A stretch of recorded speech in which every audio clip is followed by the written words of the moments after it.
Coucou tout le monde, on se retrouve donc pour une nouvelle vidéo. Cette fois-ci, le petit IMM que j'avais prévu la semaine dernière, alors qu'en fait c'est très bien qu'il tombe aujourd'hui, juste avant les vacances. Voilà, on va faire un petit bilan. Il y en a plus que ce que je croyais, comme d'habitude. C'est pas plus mal que je le fasse ici, parce que voilà, ça me permettra peut-être un petit peu de repousser le prochain, étant donné que je suis censée faire très peu, voire aucun achat dans les 3 semaines à venir, ce qui me semble tout simplement impossible, mais enfin bon, on va faire semblant d'y croire. Donc voilà, je commence par les achats de samedi dernier. Donc heureusement, on a commencé après moult galères quand même. On s'est tapé quand même trois, moi je crois que c'était le troisième magasin, 3 magasins pour essayer de trouver des occasions. On n'en a trouvé aucune. Donc sur la fin, le dernier c'était le bon, mais il n'y avait pas énormément de choix. Mais bon, on a quand même réussi à trouver quelques petites choses. Alors je précise que je ne culpabilise aucunement de mes achats puisqu'on a trouvé la solution. J'accuse ma copine Lisa de m'avoir poussé à l'achat. Elle m'accuse de l'avoir poussé à l'achat. On ne culpabilise pas. Nos hommes font semblant de tomber dans le panneau et ça convient à tout le monde. Donc je me suis trouvée en occasion Eragon de Christopher Paolini. Voilà, une série, je ne la présente même plus, tout le monde la connaît. Voilà, maintenant je l'avais pas encore commencé, j'avais aucun des tomes dans ma palle, et puis voilà, je me suis dit qu'à 3 € le livre, c'était l'occasion de le tenter. Et je crois bien qu'en plus je l'ai pas payé parce que pour 2 acheter, le troisième était offert, donc c'était l'occasion de le tenter. Ensuite, j'en ai profité pour continuer ma collection puisque à la base je l'ai lu, oui, mais c'était un emprunt, donc je ne l'avais pas dans ma biblio. Le premier tome d'Entre Chien et Loup de Mallory Blackman. Donc ça doit être l'édition Françoisir. Bon, ça me va très bien. C'était déjà le bordel dans cette collection. J'avais une partie en nouvelle, une partie en ancienne, mais il me manquait plus que la partie Françoisir. Voilà. Donc, de toute façon, quitte à dénoter. Bref, quitte à ce que ça ressemble à rien, autant compléter avec ce qu'on trouve. Et puis l'occasion me va très bien.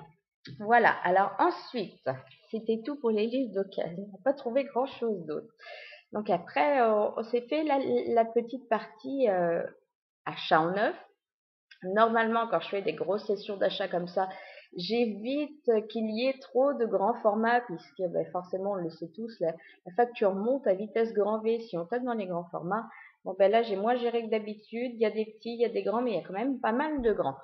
Donc, je me suis trouvé le tome 2 des Gardiens des éléments, donc Vague de chaleur de Rachel Kane, chez Panini Books dans leur collection Crimson. Donc voilà, comme je le disais, on a lu le tome 1 pour la lecture découverte, lecture commune découverte de début de mois.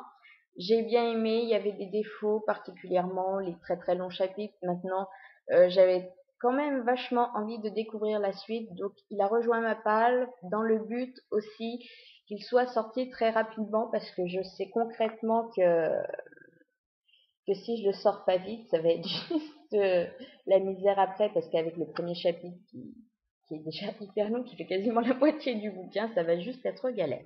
Donc voilà, à rejoindre ma palle. Ensuite, je pouvais pas y couper, malgré tous les mauvais avis qu'on envoie, voilà.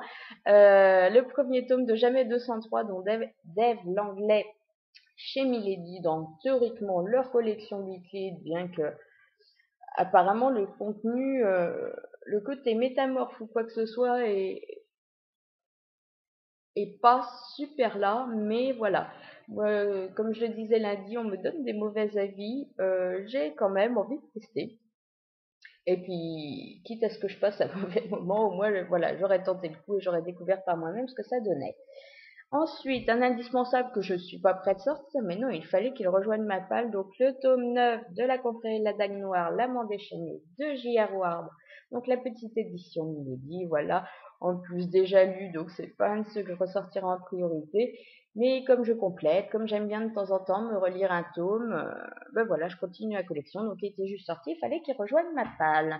Ensuite, alors une sortie de chez Black Moon qui me tentait, que j'arrivais pas à trouver à côté de chez moi, je suis tombée dessus. Donc voilà, le tome 1 d'Enclave.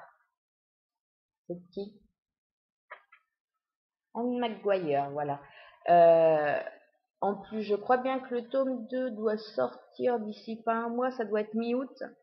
Donc voilà, en plus j'ai lu de très bons avis, donc j'ai envie de tenter ce tome 1. C'était un des indispensables. Voilà, je partais, je voulais absolument trouver 2 livres. J'étais pas contrariée entre les autres, j'ai trouvé pas, ça m'aurait emmerdé.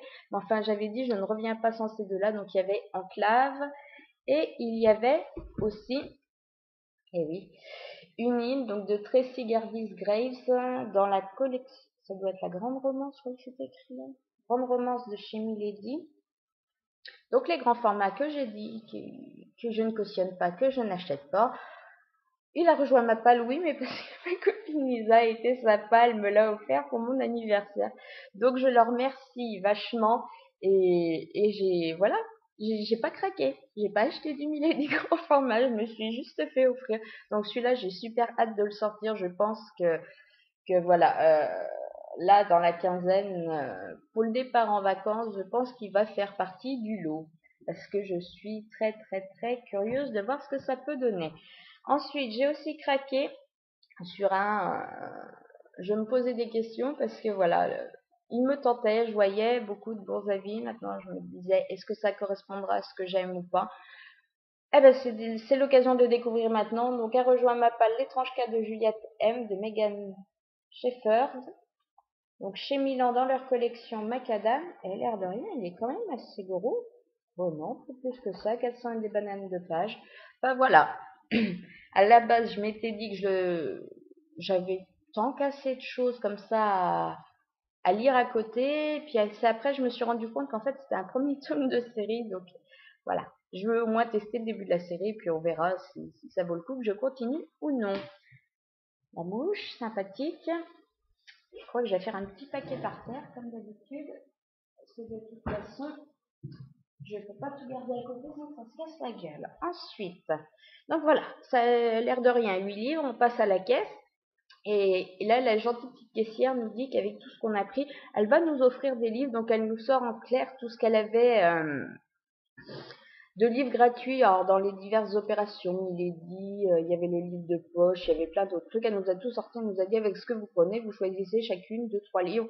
Voilà, donc j'ai trouvé ça super sympa. Donc, j'en ai profité là aussi pour compléter ma collection, puisque le tome 1 de Vampire City a rejoint ma palle. Je l'ai déjà lu, je l'avais pas en VF. Un petit format, pourquoi pas, voilà, il me tentait, c'est vrai qu'il y avait d'autres choses, mais bon, pourquoi pas celui-ci. Et ensuite, je me suis choisi aussi le parfum de la Dame en Noir. Voilà, là, c'était la couverture qui me plaisait, donc voilà, il me semble, voilà, roman noir, tout ça, histoire à suspense, on verra ce que ça donne, hein. De toute façon, comme je vous dis, il m'a rien coûté, donc à ce tarif-là, c'est l'occasion qu'il rejoigne ma palle, parce que je pense pas qu'il l'aurait rejoint sinon. Dans les autres achats qui avaient eu lieu avant, il y avait les petits indispensables Milady que je n'ai pas acheté samedi dernier, dont le tome 5 de Démonica, donc Péché absolu de Larissa Yon, chez Milady. Ben voilà, le dernier tome de la saga Démonica, avant de passer au spin-off qui concerne les Cavaliers de l'Apocalypse. Donc, il a rejoint ma palle et normalement, je suis censée le sortir sous peu, voilà, parce qu'on doit se lire chacune de notre côté cet été, se débriefer un peu dessus avec les filles. J'ai vachement envie de le découvrir, voilà, surtout que là, on change un petit peu, on passe, on a eu les 4 premiers tomes qui étaient 4 mâles, et ben là, on passe à une femelle. Ça va peut-être changer un peu, ça sera peut-être pas plus mal. A aussi rejoint ma palle les sortantes chez Milady, donc le tome 4 du Clan des Nocturnes d'Amiens de Jacqueline Frank. Voilà, j'avais attendu un peu avant de l'acheter, puis il s'avère qu'en fait, j'arrivais pas à le trouver après. Donc, commande Amazon, et hop, tchouc, il est tombé vite fait dans le panier avec, et donc, il est arrivé parce que voilà, en ayant lu le tome 2, je crois que c'est le mois dernier, j'ai le 3 qui me tente énormément, je pense que c'est pareil, il va sortir cet été si je lui trouve un petit créneau, et donc forcément, il fallait le 4 avant la sortie du 5 au mois de septembre. Aussi envie de me laisser tenter donc par une nouvelle série, La Chronique des Anciens, donc le tome 1, Le baiser du dragon de Thea Harrison, chez J'ai lu dans leur chez J'ai lu pour elle, voilà, en collection Crépuscule. Lu vachement de bon dessus, le résumé me parle, voilà, ça reste dans assez commun avec pas mal d'autres séries de chez Milady, mais voilà, justement, pour pas partir chez Milady. Là, j'ai l'espoir qu'ils me continuent les séries, voilà, contrairement à Milady qui les coupe dès qu'ils voient qu'ils ont sorti un tome ou deux et puis qu'ils en vendent pas autant qu'ils espéraient. Ils ont tendance à faire non, on arrête de voir brûler des livres. J'ai appris ça cette semaine, j'étais enchantée. On brûle pas des livres et encore moins les tomes 1 de Kate Daniels, quoi. C'est juste. Bref, on va pas repartir là-dessus, sinon je vais m'énerver. Mais voilà, j'aime bien changer et je me dis que chez Juju, j'ai peut-être plus de chances qu'il continue la série. Ensuite, alors ça c'est pareil, c'est lu depuis belle lurette, mais voilà, j'attendais la réédition pour compléter justement ma collection. Donc le seul qui me manquait, le tome 3 des Seigneurs de l'Ombre, l'Émeraude des Ténèbres de Jenna Showalter. Donc dans leur collection nocturne maintenant, j'ai même pas regardé ce que donnait toute la collection, tous les tomes les uns à côté des autres. Mais alors j'ai commencé en petit format, passer en un peu plus grand, revenir au petit, repasser au grand. Je sens que là aussi ça va être magnifique, ça va être comme Entre chien et loup, ça va ressembler strictement à rien. Sinon, j'ai fait des petites découvertes. Alors souvent quand je tombe sur des hadas, ils sont assez durs à trouver, donc je me laisse tenter pour peu que le prix soit quand même raisonnable, parce que des fois les grands formats sont au niveau des Bragelonne, donc on est à 20-24 euros, donc c'est quand même pas donné. Mais ce que j'apprécie énormément chez eux, c'est qu'en fait, souvent quand il y a des tomes 1 de série, ils font des prix de lancement. Donc j'ai même pas réfléchi, je vous avouerai. Je me suis laissée tenter par le tome 1, donc de Sorcières et Frissons, la soirée des sorcières. Voilà, ça valait 2,50 €. Bon, j'ai vu après, par contre, le peu d'avis qu'il y avait. Apparemment, le livre est juste super pourri. Enfin, voilà, sur le moment, je le savais pas. Et puis, comme je vous dis, à 2,50 €, si vraiment j'ai pourri, ça m'aura pas tué comme un grand format qui m'aurait coûté super cher pour être nul à chier. Voilà, je me suis aussi laissée tenter par le tome 1 de Madison Rose et les vampires, Le meurtre dans le sang. Pareil, prix de lancement, 4,50 € au final. Voilà, c'est mignon, je pense. On dit vampire, des machins. Mais voilà, envie de tenter au moins ce début de série parce que, oui, après, voilà, à partir du tome 2, on n'a plus de prix de lancement, donc ils sont quand même moins donnés. Est-ce que ça vaut le coup, est-ce que ça vaut pas le coup? On verra bien. Ensuite, j'avais un achat France Loisirs à faire et je me suis donc laissé tenter par une belle bricounette. Il fait quand même les pages sont toutes fines, ça c'est chiant, pas loin de 1000 pages. Voilà, ce que j'aime bien chez eux, c'est que des fois il y a des séries et justement ils nous font le regroupement de la série en un seul livre. Donc là, ils ont regroupé la Déclaration, la Résistance et la Révélation, donc de Jane Mallet. C'est de la dystopie, c'est pareil. Je me dis je tente pas. Ça faisait longtemps que je me posais la question, il était même pas dans ma wish parce que je savais pas si je mettais le tome 1. Ben là finalement il y a la trilogie complète, donc je me suis justement laissé tenter. Et puis voilà, justement comme c'était un achat avec les 100 points, c'était l'occasion ou jamais. Ensuite, alors ça c'est tout frais arrivé d'hier soir, voilà, mais croyez-vous qu'avec des achats samedi, je me serais calmée? Même pas. Mais voilà, ça faisait juste super envie pour la couverture. Donc chez Michel Lafon, Le jour où j'ai largué mon ex.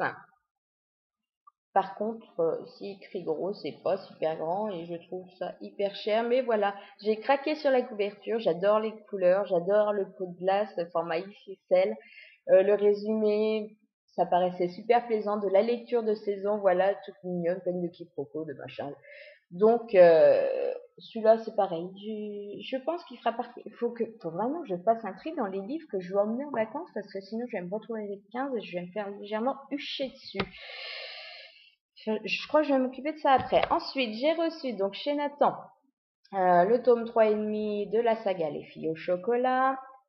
Cœur salé, qui est lu depuis, qui était très très bien. Le tome 4, Cœur coco. Là aussi, c'est de la lecture d'été. Moi, j'aime bien. C'est tout mignon, ça coûte bien. Et de temps en temps, des histoires simples qui passent aussi bien. J'en demande pas plus, je veux de la légèreté. Et c'est une série qui marche totalement pour ça. Et puis voilà, moi, les couvertures, mais c'est juste une tuerie. Rien que pour ça, franchement, c'est hyper dur, je pense, de passer devant et de ne pas craquer. Ensuite, a rejoint ma palle donc le tome 3 de Tomorrow quand la guerre a commencé, donc chez Hachette dans leur collection Black Moon. Voilà, j'avais commencé la série quand ils l'ont réédité parce qu'à la base ça devait être chez J'ai lu en petit format. Ils la rééditent depuis l'année dernière chez Black Moon. Donc j'avais lu le tome 1, j'avais beaucoup aimé ce début de série. Le tome 2 est dans ma palle, mais c'est vrai que j'attendais un peu de savoir s'il continuait la série ou non. parce que ça faisait quand même plus d'1 an que le tome 2 était sorti, donc je me posais vraiment des questions, d'autant que je crois qu'il y a une dizaine de tomes. Euh, Ils l'ont sorti, donc voilà, il a rejoint Mappal et maintenant je vais me sortir le tome 2, que je sais que j'ai au moins le 3 derrière pour pouvoir continuer. Et ensuite, on arrive à la fin quand même. Voilà, je l'ai déjà lu parce que Moody me l'avait gentiment envoyé, mais comme j'avais le reste de la collection, il fallait tout de même qu'il rejoigne Mappal. C'est quand même malheureux. Voilà, ma bibliothèque, pas Mappal, parce qu'il est déjà lu. Peut-être que je le relirai, allez savoir d'ici quelques temps. Ben voilà, le dernier tome, mince, comment s'appelle cette série? Les Revenants, voilà. Qu'importe l'éternité, donc d'Amy Plum, chez Milan, dans leur collection Macadam, parce que voilà, en plus, c'est juste magnifique pour que ça fasse tout beau dans la bibliothèque. Puis voilà, euh, quand la série est entamée, puis quand en plus je l'ai fini, il me faut tous les tomes. Voilà, ça coche, et j'ai lu le 1, le 2, même si j'ai lu le 3. Voilà, lu aussi cette semaine, et donc toujours chez Milan Macadam, le tome 2 d'Infernité, donc de Brody Ashton. Là, c'est pareil, les suites de c'est déjà dur de résister au Macadam quand ce sont des tomes 1, parce qu'ils sont tellement magnifiques qu'on craque facilement, mais alors quand ce sont des suites, et en plus des suites de séries qui ont très bien commencé, on ne peut que se laisser tenter. Mais peut-être bien quelques fois trop. Oh, je suis désolée, j'ai eu une nuit difficile. La puce s'est fait faire ce vaccin hier. Elle a eu mal, et moi aussi cette nuit pour le coup. Voilà. Donc aussi dans ma palle, le tome 1 d'Hemlock. Voilà, je vous en ai parlé lundi, je crois bien, que j'ai gagné chez Nessa. Je suis super contente parce que voilà, super tentée par. Puis voilà, on retombe encore dans des loups-garous, tout ça, je crois bien, ça fait longtemps. Donc du jeunesse loup-garou, ça me tente bien. Je pense que je vais le sortir. Toujours loup-garou, toujours jeunesse. Le tome 3 des Gardiens de l'ombre, donc l'ombre de la lune, chez Pocket Jeunesse. Il est sorti fin juin. Comme d'habitude, ce qui est un petit peu d'accro, c'est qu'ils sont trop courts. Voilà, il fait 206 pages celui-ci, et c'est vrai que ça se lit très très vite. C'est l'histoire de 3 heures, donc c'est toujours un super moment. Je l'ai pas encore lu, je me le réserve peut-être bien pour le moment où j'aurai pas trop le temps de lire dans la journée. Donc c'est vrai que ça pourrait être l'occasion de le sortir à ce moment-là, parce qu'il traînera pas super longtemps non plus. Voilà, j'avais adoré les 2 premiers. À chaque fois, je passe un beau moment, donc j'ai hâte de me sortir ce tome 3. Et le dernier livre, donc un partenariat Livre Addict que j'ai reçu et qui me tente énormément et que je dois sortir ce week-end, donc Jumelles de Saskia Sarginson, donc chez Marabout. Voilà, à la base, je comptais le sortir avant ma lecture en cours, et puis en fait, comme je sortais d'Aurora Garden, qui était policier du noir, c'est vrai que ça semblait assez noir là aussi quand même dans les premiers tours que j'en ai vus. Donc j'ai préféré un petit peu plus de légèreté, mais de toute façon, je l'entame ce week-end, et voilà, la couverture, elle est juste magnifique. Voilà, ça y est, j'ai fait enfin le tour de tout ce qui a rejoint ma page. Je crois que l'air de rien, il doit y avoir 26 ou 27 livres, j'ai compté tout à l'heure. Petit lâchage donc, mais en prévision des futurs achats que je ne ferai pas. Donc je ne vais pas vous déranger plus longtemps. Je vous dis de toute façon à plus tard. Je ne sais pas si ça sera lundi là, lundi d'après, en milieu de semaine comme je vous disais. Le programme se fera un peu au jour le jour pour les vidéos pendant les vacances. En attendant, je vous souhaite de vraiment profiter du beau temps qu'on a en ce moment, faire de belles découvertes livresques, et je vous souhaite de bonnes vacances.